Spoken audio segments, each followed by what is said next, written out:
Perkenalkan, nama saya Ivenia Agustina Harinda, NIM 1801166 dari kelas D.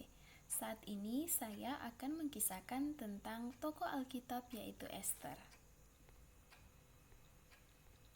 Siapakah Ester? Ia adalah seorang Yahudi, anak yatim piatu, anak saudara ayah Mordekai, dan diangkatnya menjadi anak. Ester asalnya bernama Hadasa. Hadasa dalam bahasa Ibrani artinya dihiasi dengan keindahan. Nama Ibrani yang berarti tanaman murad. Semua orang-orang Yahudi yang tinggal di Persia harus mengganti nama mereka dengan nama Persia, sehingga nama Ester yang dulunya Hadasa digantilah menjadi Ester. Ada anggapan bahwa nama Ester berasal dari kata astra, yang dalam bahasa media Persia berarti tanaman murad. Ada pula anggapan bahwa nama Ester berasal dari nama Dewi Istar. Berdasarkan catatan kitab Daniel bahwa orang-orang Yahudi dalam pembuangan diberi nama dewa-dewa Babel, sebagaimana nama Mordekai ayahnya yang dapat diartikan hamba dewa Marduk, salah satu dewa Babel. Ester dengan kata Persia artinya bintang, menjelaskan bahwa Ester diberi nama demikian karena cantiknya seperti bintang yang bercahaya.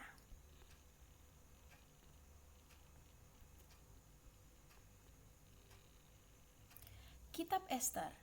Kitab ini ditulis tahun 460 sebelum Masehi.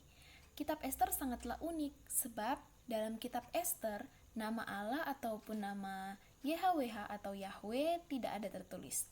Namun Allah turut bekerja melalui Mordekai dan Ester.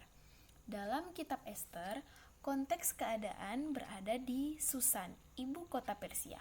Walaupun tidak diketahui dengan pasti siapa yang menulis kitab ini, namun dengan rasio kita dapat menyimpulkan kemungkinan penulis kitab ini adalah yang pertama, seorang Yahudi yang pro tindakan Yahudi dan mengetahui budaya Yahudi, dan yang kedua, seorang Yahudi Persia yang menjadi saksi mata kejadian yang terjadi dan sepertinya punya akses terhadap catatan Persia.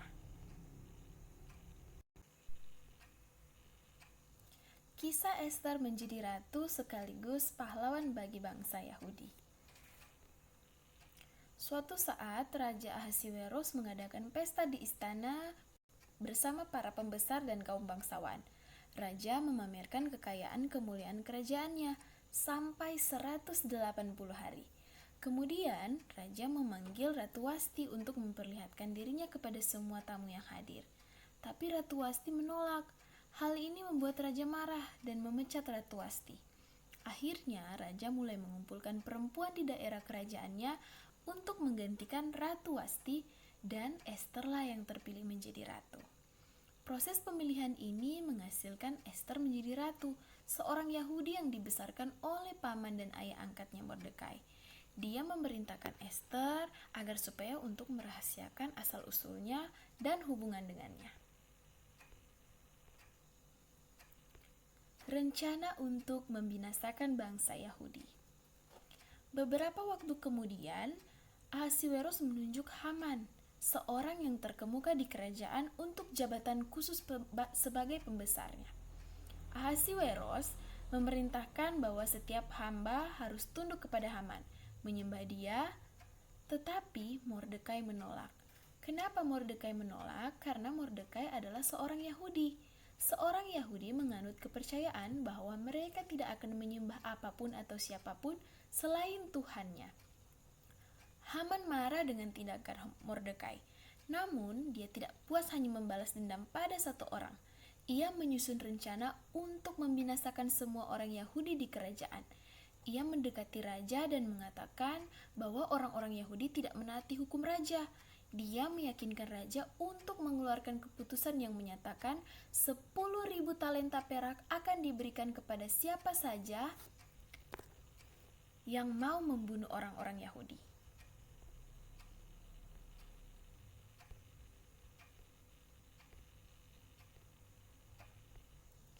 Di Persia kuno, ketika raja membuat keputusan dan dimateraikan dengan cincinnya, Keputusan itu tidak akan dicabut atau diubah. Keputusan Ahasiweros pun dikeluarkan, mengakibatkan perkabungan yang sangat besar dan puasa di antara orang-orang Yahudi di seluruh negeri. Berpakaian baju berkabung dan menaruh abu di atas kepalanya, begitu pula yang dilakukan oleh Mordekai. Ketika Ester mengetahui keadaan Mordekai, dia menyuruh pelayan memberikan pakaian untuk dia dan untuk melepas kain kabungnya.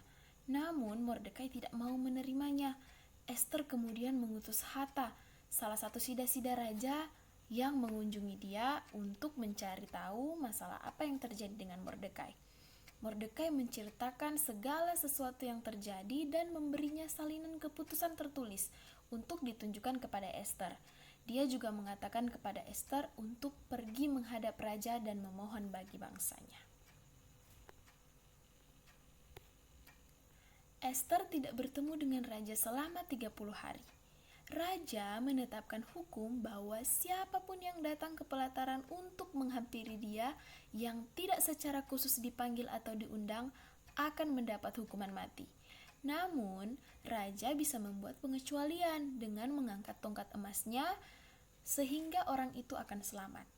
Maka Ester mengirim sida-sida itu kembali ke Mordekai dengan pesan bahwa dia tidak bisa masuk ke pelataran untuk bertemu raja karena raja tidak mengundangnya.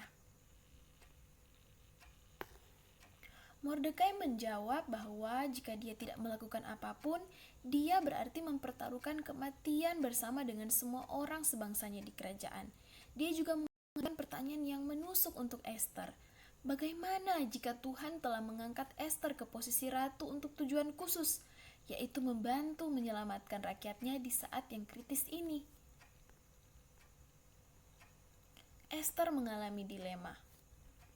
Keputusan yang sangat sulit bagi seorang wanita muda. Kematian adalah hal yang pasti, terlepas dari apa yang akan dia putuskan. Ester mungkin akan benar-benar dibunuh. Di tengah kekacauan itu, Ester menyadari dia tidak bisa membiarkan rasa takut melumpuhkan dia sampai tidak bertindak apapun. Itu pun akan menjadi sebuah keputusan. Sebaliknya, ia menyerahkan hasilnya kepada Allah. Jelaslah dia hanya punya satu pilihan nyata. Bahkan dalam memberikan jawabannya kepada Mordekai, Ester menyadari bahwa dia tidak punya keberanian dari dirinya sendiri untuk menghadapi Ahasiweros. Namun, dia tahu kemana harus memohon keberanian yang tidak ia miliki. Kepada Allah dalam doa dan puasa. Menaruh hidupnya di dalam tangan Tuhan. Ia membiarkan dia yang akan memutuskan hasilnya bagi dirinya dan bangsanya Yahudi. Dia mengirim pesan kepada Mordekai bahwa ia meminta sesama Yahudi mereka untuk berpuasa baginya selama 3 hari 3 malam.